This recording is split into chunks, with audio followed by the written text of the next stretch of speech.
believe Koreans are the most impatient people in the world. Facts? Yeah? So there is a saying in Korea that the first word the foreigners learn in Korea is 빨리빨리, right? Quick, quick. Because everybody in Korea wants things to be done instantly. Same with me, right? I mean, my friend just came back from Korea last Monday after visiting there for 3 weeks. And he was actually astonished by how fast everything was processed in Korea. So he said everything was so efficient and the vibe there was so vibrant because everyone was doing everything so quickly, you know. But when he finally landed at Pearson Airport last Monday, he was literally shocked by how slow everything was here in Toronto. Right? For instance, it almost took an hour for his luggage to come out at the airport. An hour, are you serious? Because there was a huge delay with the conveyor belts, apparently. So it was crazy. So I was actually there to pick him up, and I had to wait in the car for like 40 or 50 minutes just to wait for him to come out. And I could actually see how frustrated my friend was because, you know, he had to go through all the hiccups on that day. And since he got used to this fast-paced Korean society for 3 weeks, he became quite impatient with the Canadian ways of doing things. Well, I believe many of us can relate to my friend because there are certain things in Canada which get done quite slowly. I mean, let's admit it, right? But the fact is, you know, it's actually not as bad as New Zealand. You know, Canadians are not as slow as New Zealand people because Kiwis are really laid back, I tell you. But still, you know, there are some things that are pretty slow in Canada. For example, if you need to renew your health card, unless you have a reservation, you have to wait at least 30 minutes to get it done at Service Ontario. Whereas in Korea, it would be done in like 5 to 10 minutes, right? Almost instantly. And one time, I went to this branch on Steeles,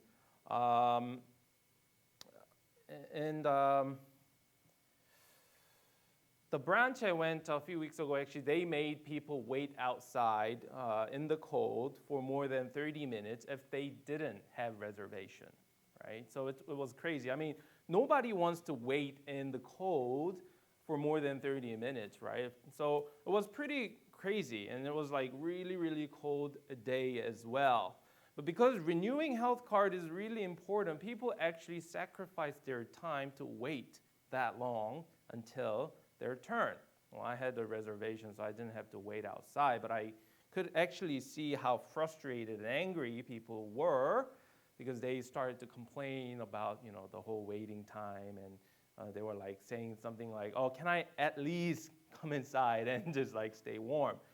And the funny thing is the staff there, you know, they actually ended up locking the door because people just wanted to barge in. So they just locked the door and had lots of people wait outside in the cold. And I mean, to be honest, it wasn't so fun to watch, even though I was inside, you know, because I had a reservation and whatnot. But it wasn't really fun to watch because there were people struggling outside. Anyways, here's my question to you guys. What do you hate to wait for? Your brother. Oh, sorry, Josh. I don't know. Maybe it could be a slow-moving line at Canada's Wonderland, right? It's notoriously slow. I've been there once, and I had to wait like for about an hour to get a ride, which is crazy. It could be waiting for your Uber Eats to arrive late at night. When you're like starving to death, you have to wait for, I don't even know, like 20 or 30 minutes more for your food to arrive, right? Or it could even be persevering until you graduate high school so you can finally move out from your house, right? No? Well, whatever they are, there are many, many things that we hate to wait for, that we don't like to wait for. And the waiting time can feel notoriously long, especially when it is something that we really, really badly desire. If we want something to happen, we want it to happen instantly. We don't want, to wait for like a month or two for it to happen, right? Because we want to have it instantly. There was one time when I felt so frustrated with the slow progress of my life in general. It was actually the theological study at Knox College. I don't know if you know it already, but I spent a total of 11 years in universities. So I went to 3 different universities, and I spent total of 11 years studying in tertiary institutions. So I actually have 3 degrees, 2 bachelor's and 1 master. So I have 2 undergrad degrees, Bachelor of Music, Bachelor of Theology, and then I have 1 master's degree, Master of Divinity at Knox College, right? So if I add all the elementary and high school years all together, it actually adds up to 23 years of school time. 23 years, like that's crazy. That's more than half of my age, right? So I spent 23 years of at school studying and reading and listening to lectures and whatnot. So when I was doing my last year of study at Knox College, which was my 11th year, right, of studying at the university, I was just getting so frustrated with how slow the progress was. So, I said it was my 11th year of studying in the university. So I was getting sick and tired of writing papers, attending different classes and reading textbooks, like skim reading and actually, doing actual reading and stuff, including everything. I was just sick and tired of them. And I often thought to myself, should it really take this long for somebody to become an ordained minister? I was just thinking to myself, this is insane. 11 years of tertiary, that's crazy. Because I saw, many of my friends already advancing in their career already. Some of my friends actually, reached 6 digits in their salary, which is crazy, right? Already, they're 35 years old, right? And seeing my friends advancing in their career, I felt quite unhappy with the slow progress that I was making. Back then I didn't have a full-time job because I was a full-time student. I wasn't financially well off as a university student, and it felt as if I wasn't achieving anything significant in life, right? For 11 years, my status didn't change much because I still remained as a unordained pastor. We call it 전도사 in Korean. And I was still a student back then, and it kind of made me feel rather insecure and unhappy. And then I started to question the true meaning of my life. I was like, well, okay, I know God called me to be his servant. I know that for sure. But is this what he really wants me to do? To study for 11 years at tertiary? Is that what God really wants me to do? So I started to question myself. Is there more to life than just studying? Well, I'm sure that some of you here are questioning those things to yourselves because you need to decide which university you're going to go after you graduate high school. And most of the grade 12s, I'm sure you guys have already applied. But still, for the grade 11s and 10s, you guys might need to start thinking about where you want to go after you graduate, right? You might be asking yourself, who am I? Who do I want to be eventually? What do I want to do in the future? What does my future hold? What does God want me to be or do, right? But if that's you today, you're going to find the book of Ecclesiastes very interesting because it is a book of poetry in the Bible that wrestles with what might be the biggest question ever for every human being. What is the meaning of life? What is the meaning of life? And the author has a lot to say about what life is for many and many of us. So let's just take a look at the main passage together. Now, in today's passage, the author says something very interesting. He starts off with saying, there is a time for everything, right? You guys remember that, right? There is a time for everything, verse 1.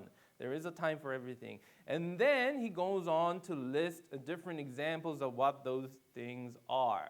But for example, because we don't have a lot of time, I'm just going to share one verse with you. Verse 4, it says, so there is a time to weep and a time to laugh, a time to mourn and a time to dance. So the author of this book puts two very contrasting actions together, right? Weep and laugh, mourn and dance, right? And he explains how there are set times for us to feel sad or happy. And as opposed to us wanting only the good things to happen in life, happiness to happen in life, the author of this passage doesn't ignore the slow, painful, or uncomfortable moments in our lives, right?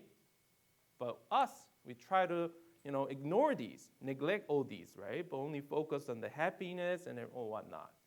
And instead, what this author is doing is he's inviting us to realize that every bit of our lives, including pain, slowness, and all those things, alongside the happiness and joy, all those things has a purpose, even the times that feel pointless and difficult. So I'm going to give you a quick example for you to understand better. So let's take a look at these flowers, for instance. Who loves flowers here? Ibin? Yeah? Isaac is like Joshua? Yeah? Okay. A number of you maybe.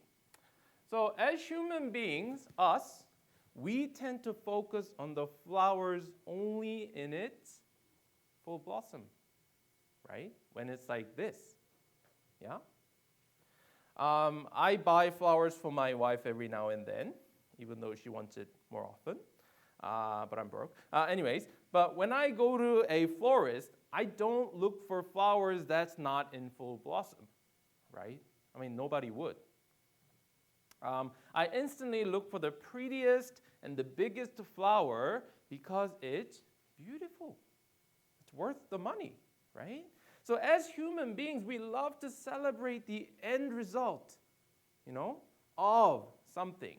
But if you can think about the entire life of those flowers here, entire life, of these flowers, they experienced long periods waiting time to become everything they were meant to be. Beautiful flower, right? So there was a time when they had to sprout from the soil. There was a time when they had to grow taller through lots of photosynthesis, right? Biology. And there was a time that they had to create a flower bud. They had to, just struggle through to create a flower bud. And through these struggles and painful waiting time, the flower could eventually express its own beauty out to the world, even to us human beings. Even though it didn't live a stress-free life, the end result is good in the eyes of many.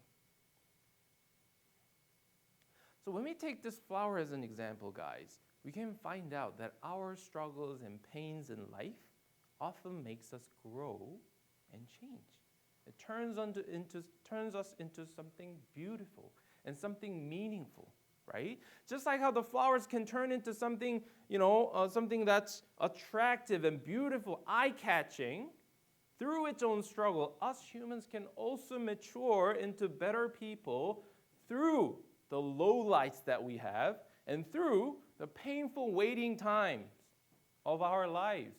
I don't know what they are for you guys, but there are things like that, like painful times in our lives.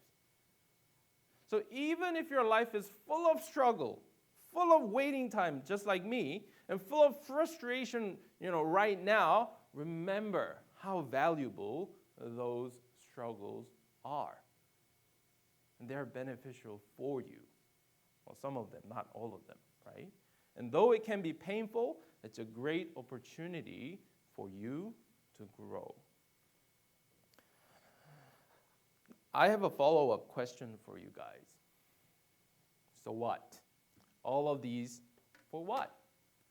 Is there more to life than just becoming a mature person? Some of you might be thinking, all right, Pastor Jonathan, I understand that what doesn't kill us makes us stronger. Kelly Clarkson, right, reference. But then why do we need to even try? Why do we even need to try? Is there more to it than just becoming a wise person, a mature person, a good person? And my answer to that is yes.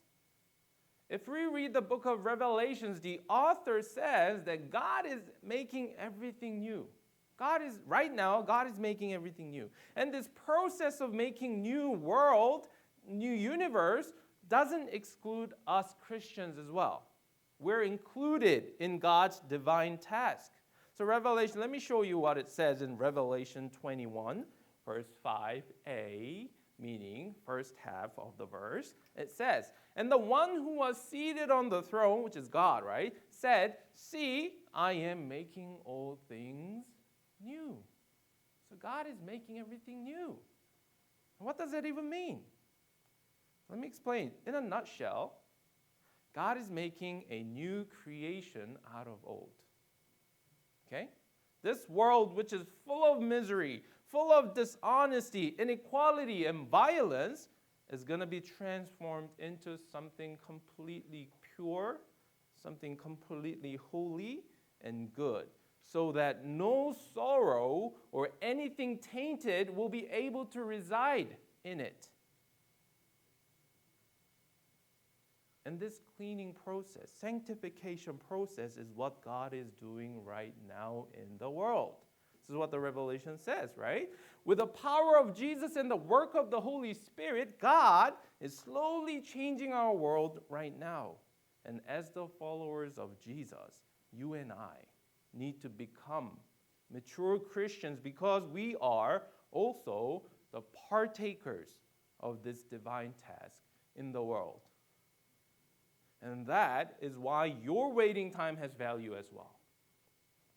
That is why my waiting time, 11 years of tertiary education, has value as well.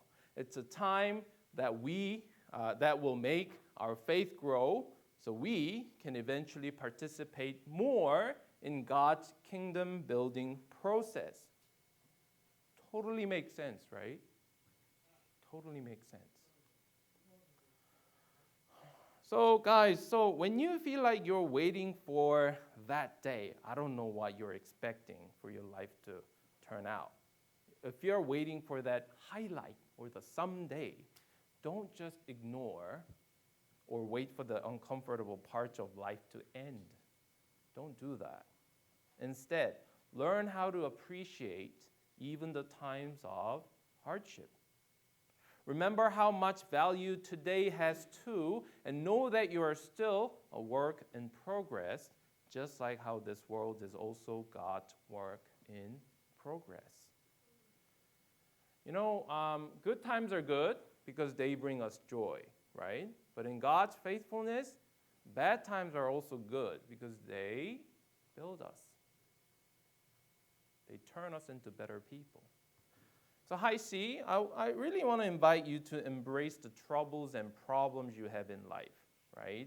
And I pray that God's going to give you strength and wisdom for you to become more mature, so eventually you can partake in God's divine progress in the world. So I'm going to wrap it up real quick.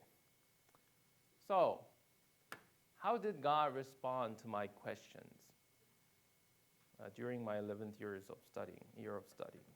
Remember I told you just now that I questioned myself about the meaning of my life, right? At the time I wasn't so sure, but as things unfolded last year, 2022, I could actually see where God was leading me, right? As many of you know already, last year, May, I graduated Knox College, and then I was offered a full-time position here at VCC as a High C pastor.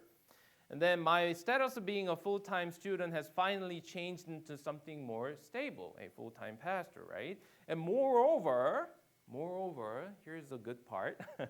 I'm waiting to get ordained on May 14th this year, right? And after 11 years of long waiting time in tertiary institution, I will finally become an ordained pastor. And on that note, everybody in High C is invited to my ordination service, May 14th. So please come and celebrate with me on my journey. It's on May 14th, Sunday, 5 p.m. at church at the main chapel. So I'll be honored to have the High C students to come and celebrate with me. But anyways, so as I look back and reflect my times of struggle and hardship, I came to realize that without those painful waiting times, I wouldn't be the one I am right now, right? I would still be this, lousy, lame, nerdy pastor from New Zealand who doesn't have anything good to offer. But because I didn't ignore the hard times, yet trusted that I was still a work in progress, I was able to be shaped into a vessel that God could use for His divine task in our world. So guys, it's okay. It's okay not to be okay, right? It's okay for you to have some difficult times in life. It's okay for you to wait something to happen dramatic in your life. So don't compare yourselves with a post on Instagram or other social medias. No, don't do that. They only put up pictures of their highlights, right? So don't be fooled by those things, but instead have courage to persevere through the hardship. Keep on making mistakes because you guys are still young. Keep on making mistakes and learn from them, okay? It's better to do it now than later in your adolescence. So when you accept that there is a time and purpose for everything in life, you will be able to mature into someone that everybody will look up to. And through this shaping, you will be able to partake in God's divine process of changing this world into a new creation.